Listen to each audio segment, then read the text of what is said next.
Welcome to the Infowars Nightly News. I'm David Knight. It's Thursday, January the 23rd, 2014. Now, our top story tonight is a reminder from the Syrian Electronic Army that CNN has been serving as nothing more than a propaganda arm for the Obama administration in this buildup for war in Syria. They took over their Twitter feed and they put out some interesting tweets. Said Obama bin Laden, the Lord of Terror, is brewing lies that the Syrian state controls Al-Qaeda. He says, don't forget, Al-Qaeda is Al-Qaeda, funded, armed, and controlled. And of course, that's exactly what Paul Joseph Watson was talking about in his article on Infowars today, that Al-Qaeda is the best enemy that money can buy. He points out that recent reports that Al-Qaeda militants have taken over parts of Iraq serve as a stark reminder that the U.S. has for decades played a crucial role, both directly and indirectly, aiding the spread of terrorists around the Middle East and North Africa as a Machiavellian tool of neo-colonialism, creating enemies as we need them. He says the reemergence of Al-Qaeda in Iraq emphasizes how the U.S.'s near 9-year occupation of the country, during which hundreds of thousands of Iraqis, along with thousands of U.S. troops, were killed, was a colossal failure. And we've had congressmen, we've had Ted Cruz, as well as Dennis Kucinich talk about how we don't want to be Al-Qaeda's Air Force. It's not a secret, even though the people who are reporting this CNN hack of the hack of the CNN Twitter feed, even though they're scoffing at people calling Al-Qaeda Obama's army and talking about how he's a lord of terror, that's exactly what has been happening. And it's no secret. Both Democrats and Republicans have been saying this. It's no longer anything that they're even trying to hide. And he points out here, this goes all the way back to 9/11. He points out at the bottom of the article, he says, barely weeks before 9/11, former members of Al-Qaeda, who subsequently joined the Kosovo Liberation Army, were airlifted out of Macedonia by U.S. paratroopers, and as FBI translator Sibel Edmonds had revealed, the U.S. maintained intimate relations with bin Laden all the way until the day of September 11th. Now, it's not just war in the Middle East that we're concerned about and that we're tracking here. There's also a buildup of war in the Far East. We see a Harvard professor speaking in China. He's an expert on China. And he said that he's warning of a devastating China-Japan war. On the radio show today, Alex Jones talked to historian Margaret Macmillan about current parallels to events that led up to World War I. Thank you so much for coming on, Professor. And I want to get into the report I saw at a London Independent. Is it 1914 all over again? We are in danger of repeating the mistakes that started World War I, says a leading historian. So thanks for coming on and tell us about the parallels and your concern. Well, there's some things that concern me. I mean, I don't think history ever repeats itself. I think we get similarities, but the conditions are so different. I mean, the 21st century is very different from 100 years ago. But I think what is concerning is we seem to have nationalist rivalries between countries. You have a rivalry developing, as you were mentioning earlier on, in the South China Seas, which has the potential for sparking off further tensions and conflicts. You have international ideologies. In the years before 1914, they were international ideologies of anarchists, for example. Today you have international ideologies, of religious ideologies or ultra-religious ideologies. So I think we live in a slightly turbulent time. We have globalization. Both ages are very globalized, and I think you have people worried about the impact of globalization, perhaps turning to their homes and feeling rather defensive. So I think that there are similarities. I mean, I don't think we're bound to end up in the same way they did in 1914, but you always have to be careful. I forget the exact quote, but basically history doesn't repeat, but it kind of rhymes. Who was it said that? Mark Twain. Mark Twain. And humans act the same, even though we have almost godlike weapons and technology now. Would be godlike, you know, to the ancients, Professor. But if you look at global crises, currency devaluations, armies lining up on borders, groups not compromising. Really, I see the West driving conflict, and I'm obviously not a fan of what Russia and China do. I'm an American, and I'm a Westerner. But at the same time, I really see the West as filling the shoes of the villain in many respects compared to our position in the past. Well, what's your take on that? Well, I think human nature doesn't really change that much. I mean, I think we like to think we're a lot more sophisticated than the caveman. I'm not sure we are. I mean, I think we're still driven, at least in part, by emotions and fears. And I think what's really dangerous is when people lack, or nations lack, the ability to see things from the other person's point of view. And so what nations do to defend themselves and what we do to defend ourselves as individuals, we may think we're just being defensive, we're just looking out for ourselves, but that may really look like aggression from the other side. And I think that's when it gets dangerous, when you fail to understand what the other person might be thinking. And I think what's also dangerous, and you see it with individuals and you see it with nations again, is when their pride gets involved and when their prestige gets involved. I mean, you know, I think an analogy is the members of gangs, who are, to me, rather like knights in the Middle Ages. They'd rather die than be dishonored. And so I think this is a perennial strain in human nature. Now, we've got a more sensible side, and I think we've got a more reasonable side, and we've got a side where we do reach out, we do try and understand each other. So, you know, I never like to think that history is going to repeat itself, but I think we should be warned, we should be careful about being too complacent. He said there's simmering anger in China that's highlighted by Japan's historical revisionism, which refuses to accept responsibility for the Second World War in their textbooks and schools. And he says, there's also the dispute over these islands. And then he also points out how the Japanese Prime Minister Shinzo Abe just recently visited a shrine in Tokyo honoring 14 war criminals who were subsequently executed for war crimes by the Allies. Now, of course, remember that waterboarding was one of those crimes for which we executed Japanese war criminals. But we brought over a lot of war criminals, both Nazi and Japanese war criminals, to the United States as part of Project Paperclip. And we're now seeing fallout from that from Army veterans who were then experimented on by these very same Nazis. In an article by Adon Salazar, it says the Army continues to cover up secret experimentation 65 years later. They've got a lawsuit that was filed 5 years ago, still dragging through the courts because the DOD and the U.S. Army are attempting to delay a court order that would force them to provide certain notice to Vietnamese veterans, disclosing the extent to which they'd been secretly used as test subjects for experimentation. Now, this lawsuit says that with the help of Nazi scientists recruited through Project Paperclip, the Army and the CIA used at least 7,800 veterans as human guinea pigs at the Edgewood Arsenal in Maryland alone. That's just at one site they used 7,800 people. And of course, these are experiments that are part of MK Ultra, Operation Bluebird, Pandora, Monarch, all these familiar terms. Anybody that knows anything about the history of the CIA, the dark history of the CIA, things that came out during the Church Committee hearings in the 1970s.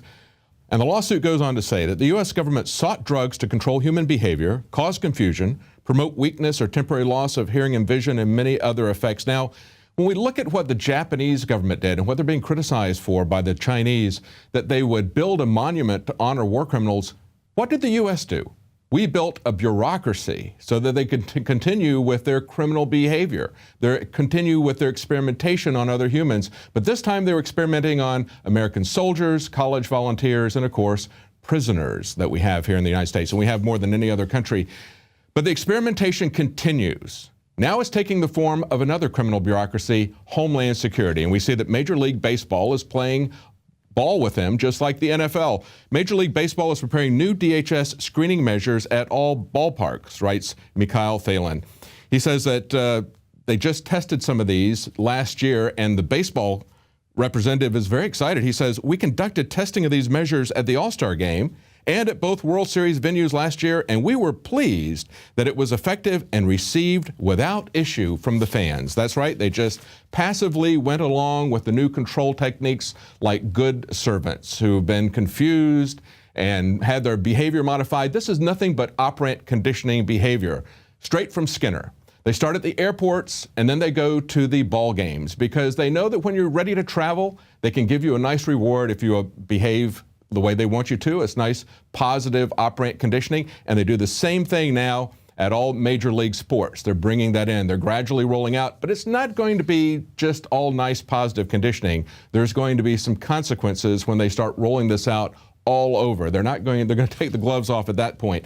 And we now have a major new voice that is slamming what the NSA is doing. Now, we've had senators, we've had NSA whistleblowers, and now we've got a new board which I'd never even heard of before. It's called the Privacy and Civil Liberties Oversight Board. Now, one of the reasons you haven't heard of this probably is because they were created back in 2004. They were originally just dismissed as a propaganda arm of the Bush administration. But then they went through a reform in 2007, and what happened at that time was they got a little bit more independent. They were appointed by Senate confirmation. Still, they never met until November, this last November, 2013. Now, this is what they had to say. They said only minimal benefits in counterterrorism efforts have come from the bulk collection of phone call records, that it's illegal and it should be shut down. And they say it lacks a viable legal foundation under Section 215. That's Section 215 of the Patriot Act. See, it's not even authorized under the Patriot Act, as bad as the Patriot Act is. But they go on. They say it implicates constitutional concerns under the First and Fourth Amendments, raises serious threats to privacy and civil liberties as a policy matter, and has shown only limited value. As a result, the board recommends that the government end the program. How about that? Same recommendation that we have about that. It's clear to everyone that it's a violation of the First and Fourth Amendment. You have to have a search warrant. You have to have cause. We've had whistleblowers who have gone to the mat, and yet we still have people like Bill Gates and others who are saying that we need to trade off our privacy for security. Well, you'll never have security if you don't have privacy and freedom. And there's some people who understand this in the Ukraine. We see a lot of reports coming out of very violent revolution going on there, fighting in the streets. It looks like some kind of a post-apocalyptic scene. They've created their own versions of makeshift riot gear. Take a look at some of these things they've got here. Motorcycle helmets they're using, shields, clubs that they've made. They've even got slingshots, catapults, trebuchets. Both the police and the rioters are throwing Molotov cocktails at each other. And we've had hundreds of people injured on both sides. We've had at least 5 protesters killed. One has been allegedly killed by a police sniper. This is amazing. Why do these people want to get into the EU so bad? Well, the answer is that they don't necessarily want to get into the EU as badly as they want to get away from Russia. 2 generations ago, they suffered from something called the Holodomor. Now, this was actually a Soviet genocide in the Ukraine. This was talked about by a man named Raphael Lemkin, who actually coined the term genocide. And he used Stalin's genocide against the Ukraine as a definition of what genocide was, a perfect example of it. And he said the Soviet genocide in the Ukraine followed a 4-pronged attack.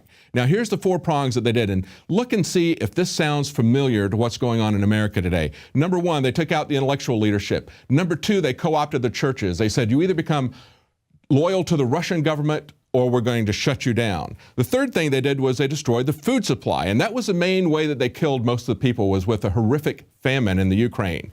And the last thing he did was he fragmented the Ukrainian people by adding to the Ukraine other people from outside the area.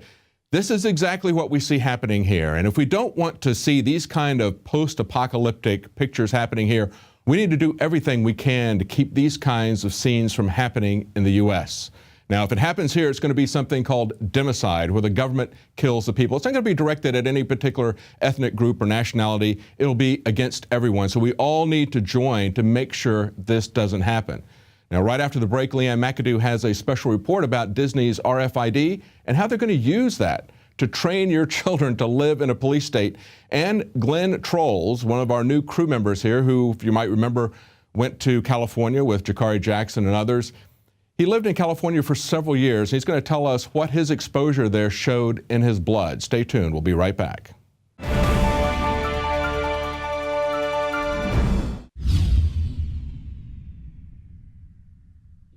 My friends, Alex Jones here to tell you about some of the most important information concerning you and your family's health. Radiation levels have more than doubled in the last 60 years in the Northern Hemisphere from all of the nuclear testing and radiological accidents. Radioactive contamination is now in most of the food supply. There's only 2 ways to avoid this. Move south of the equator or properly protect your thyroid with nascent iodine. Looking to protect my family, I've done deep research. Nascent iodine is the purest, cleanest, absolute best form of iodine to protect yourself and your family. It's made right here in the USA, completely non-GMO. I searched out the best quality and now have developed a double-strength form of nascent iodine, exclusively available at InfoWarsLife.com. Nascent iodine is on record as one of the only safe ways to detox from fluoride poisoning. Survival Shield Nascent Iodine. Secure your super high-quality nascent iodine today at InfoWarsLife.com. That's InfoWarsLife.com.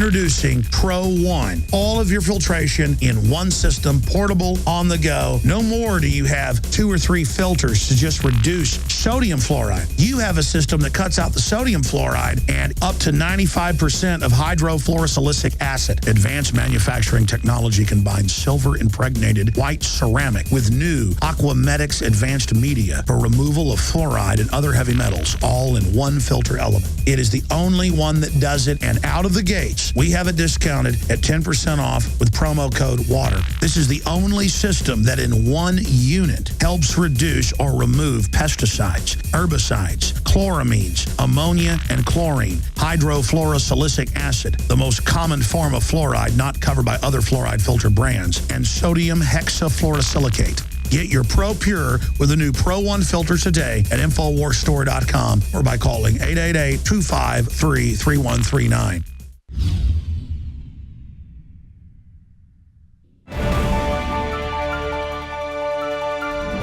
Well, the latest propaganda effort to introduce your children to the new totalitarian society comes by way of Disney. They've unveiled a new cartoon series where camera-equipped ladybugs spy on kids and then report back to a central authority. So never fear whenever she's near.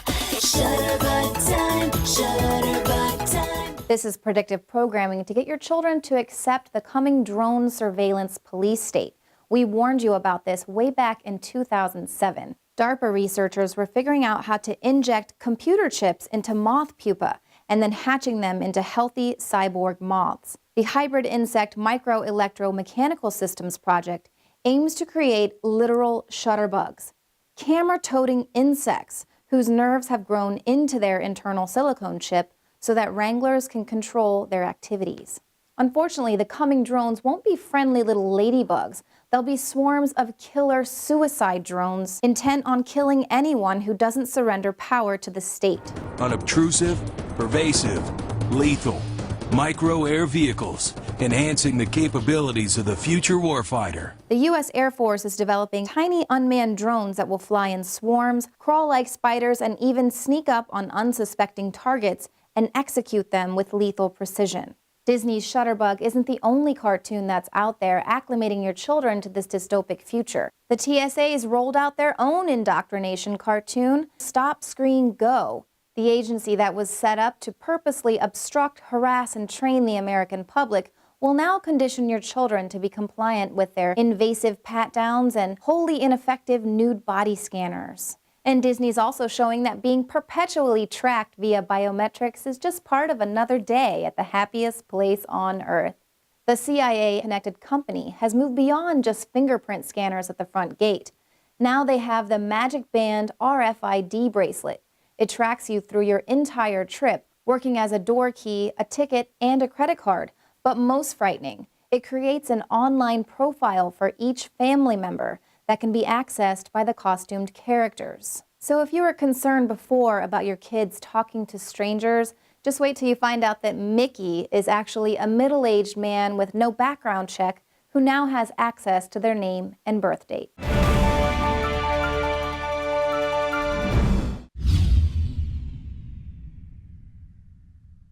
The facts are in. The studies are legion. Sodium fluoride and other toxic members of the fluoride family are devastating the health and cognitive ability of the American people. So why are the social engineers adding it to the water? Simple. Dumb down the host population that the parasitic technocracy is feeding on. We may not have been able to get fluoride out of the water supply yet, but we can help to get it out of our bodies. I am extremely excited to announce the exclusive Infowars Life Fluoride Shield formulation, fusing 6 of the best documented ingredients from around the world to help the body remove not just toxic fluoride residues from the body, but a whole host of toxic substances. Let's take a stand against the globalist by blocking their poisons with Fluoride Shield. I use Fluoride Shield every day. Secure your Fluoride Shield and other pioneering formulations at InfoWarsLife.com today. Let's start cleansing our bodies now and support the Info War at the same time. That's InfoWarsLife.com.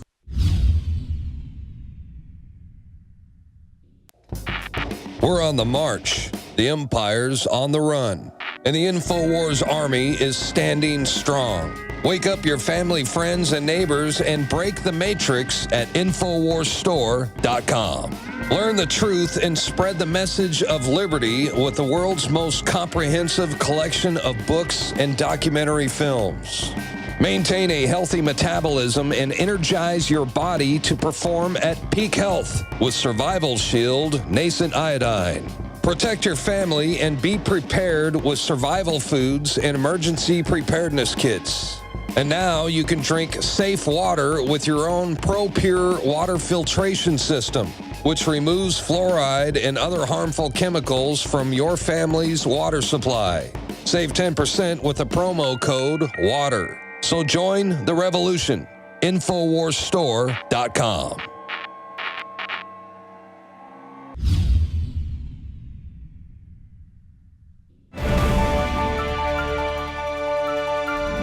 Welcome back. Now, joining us tonight is Glenn Trolls. He's a photojournalist, and he just recently joined us here at Infowars, fellow Info Warrior, and he was telling us about some of his health challenges that he'd been through. And when we heard the story, we said, you've got to go on the air and tell other people about this because a lot of other people are facing similar things, and they need to know what's worked for you. So, Glenn, tell us a little bit about what happened with you. What was your condition? And you went to regular doctors for a while, and tell us what happened. Yes, David, I was diagnosed at the University of Michigan with ankylosing spondylitis, which is a pretty severe condition. I mean, my prognosis was quite bleak, as the doctor said. He told me that I could expect that at best I would have at least several of my vertebrae fused permanently in my back. And I remember when he did give me that diagnosis, I wasn't at all surprised because I can remember quite clearly it felt like someone had been injecting acid right into my spinal column. It was very, very... So what did he do for you? What did he prescribe? Well, I mean, he had told me that, you know, the only way I could go were these medications, which were like Indocin, and I think some of the side effects of Indocin immediately were stomach upset, ulcers. I got these right away. It didn't take long. And I had him switch me to methotrexate, which is a cancer drug. And that drug was so strong that they had to reduce the dose and raise the dose. I was on all kinds of kidney and liver function tests, but I know some of these were really harsh drugs, and I was getting a lot of problems from them. And they weren't really helping you with the underlying causes, right? It's just essentially masking the No, they were symptoms. they were definitely masking the symptoms, but at the meantime, they were causing other things to occur. Exactly, for instance. and that's what we see happen all the time. Well, what happened to get you off of that, and what did you do to get off of that? Well, after taking those things, injections for about 10 years, you know, I decided that I was going to fire my MD because, you know, I have to credit that phrase and that movement towards the show because I learned from the guests on this show that that's what you need to do is you get rid of the allopathic doctors and replace them with naturopathic doctors in Whole Foods and different things like that. So I really wanted to credit the show for that awakening in me. Because they're trying to get to the root cause. They're not just trying to mask the symptoms again, as we were talking Absolutely, about before, because the masking of the symptoms all the while, you're getting sicker and sicker. Your liver is getting more damaged. These are cytotoxic chemicals going into your body constantly. And I did that, and I was getting sicker and sicker, heavier and heavier. And it was just, when I did quit, I went cold turkey off all drugs, all docs, all MDs, and my family thought I was crazy. They're, well, what are you doing? You know, you're getting sicker. You know, they saw my decline, and I was declining at first. So you've been under standard medical care. They've given you some meds that are going to mask the symptoms, but then they create all these other new health problems. Weight gain being just one of many more serious health problems. What did you do to change this and turn it around? What was it? Well, I replaced my allopathic physician with a naturopath. I asked them what these medicines are going to do. What are the side effects they're not telling me? They said the side effects of these medicines are death. And I took that pretty much to heart right away. And I got on a modified Max Gerson diet plan, which is elimination of meats and carbs and sugars and pretty much all manner of things that are unhealthy and unnatural and processed. And spent a lot of time at the farmers markets getting organic vegetables and juicing and making soups. And as I told you, that's where I had my big weight loss. But after that, I was still sick and still tired in a way that I wasn't prepared to feel, and I wasn't happy with that. So then what did you do after that? You're still feeling tired? Well, after that, I did some more blood work, and it told me that I was B12 deficient. I was anemic from trying to be a vegetarian, which I knew wasn't going to work with my body. So I went back to meats and some carbs like sweet potatoes, and I found that gave me some energy, but I still didn't have the energy I needed to work in production the way I want to. I'd have to take longer naps and breaks in between projects, and it wasn't the life I wanted. I was still living on Red Bull and Monster and all that until I started really addressing the thyroid. And the thyroid, I started taking porcine thyroid pills, liver pills, and I started realizing that was helping a lot. And fast forward to today, or to December of last year, and I got this this test that Alex had talked about on air, and because my new naturopath told me that it looks like your symptoms are more related to heavy metal toxicity than anything else at this point. You've been down that road, you've done the footwork, you've taken care of all you can, and I found these folks, and they're Christian folks, and I really believed what they said, so I went and did this quite costly lab test, which, it was kind of a burden at the time, but I'm glad I did it because I was high in the big 6 toxic metals. And what were they? Well, aluminum, antimony, cadmium, and cesium, amazingly enough, and lead was very extremely high. And your cesium, you lived for the last couple of years in California, right? So yeah, that's true. That's another connection there. Yeah, I lived on the coast of California, and since the Fukushima explosion out there, I've been exposed to whatever's coming through there. In the second page of the report, it says environmental contamination by CS-137 as a result of radioactive fallout could be a concern. So I talked to my doctor, and he did tell me that you might have this from Fukushima, or you might have this from anything, but I want to caution anybody that thinks that if they don't live in California, they don't have cesium, because there's radon and there's other things in the earth. That's right. There's a lot, even if it's natural radiation. Ionizing radiation is still radiation. I mean, it's very different from what you're going to get with electromagnetic radiation, but people are still concerned, like you said, about radon. We saw the beach there in California where it was up away from the water. It was very, very high, and then it dropped as they went down the water. So it wasn't necessarily from Fukushima in that particular spot, but it was still elevated levels, and people don't walk around with a Geiger counter knowing what they're being exposed to. So most people don't know what level of radiation they're being exposed to unless they do some kind of a test like this. And maybe they should. The doctor explained it to me like this. He said, imagine you're always going out with a credit card to the store, and you're buying and buying and buying. It's like you're putting these toxins in your body, and eventually your body can't take it anymore. You run out of your credit limit's up. But now imagine you're starting to get these things out, like using Fluoride Shield or any of the products at InfoWarsLife.com. I mean, it's like you're now paying with cash, and your body's not going to work on credit. You really have to get the toxins out for the vitamins to work, because your body runs on enzymes, and if there's toxins there, the vitamins can't get to function properly and make the enzymatic reactions. So you need to have a compound approach to this. It needs to be the Fluoride Shield, the Survival Shield, and also the vitamins. And it's kind of just the opposite of what we're usually talking about with iodine, where you want to try to fill your thyroid up with healthy iodine to prevent the radioactive cesium or strontium-90 or whatever to be absorbed by the thyroid. But the opposite is true as well. If you've got a lot of harmful chemicals that have filled up your organs, then you're not going to be able to get the good nutrition in. So that's why you need to find some way to purge it out. A multi-pronged approach, yeah. Okay, great. Well, thank you so much, Glenn. Hopefully that'll be of some help to people out there. Well, as Glenn pointed out to me when we were talking earlier, he said it's a long-term onset of these diseases, and it was a long-term cure. But, as he's pointed out, it's something that you can do. Take responsibility for your own life, for your own health. Educate yourself. Check out the products at InfoWarsLife.com. You'll find things there that can help you to purge toxins like Fluoride Shield, and also essential nutrients at InfoWarsHealth.com, where you'll find vitamins that are essential to good health. Well, that's it for tonight. We'll be back tomorrow at 7 Central, 8 p.m. Eastern.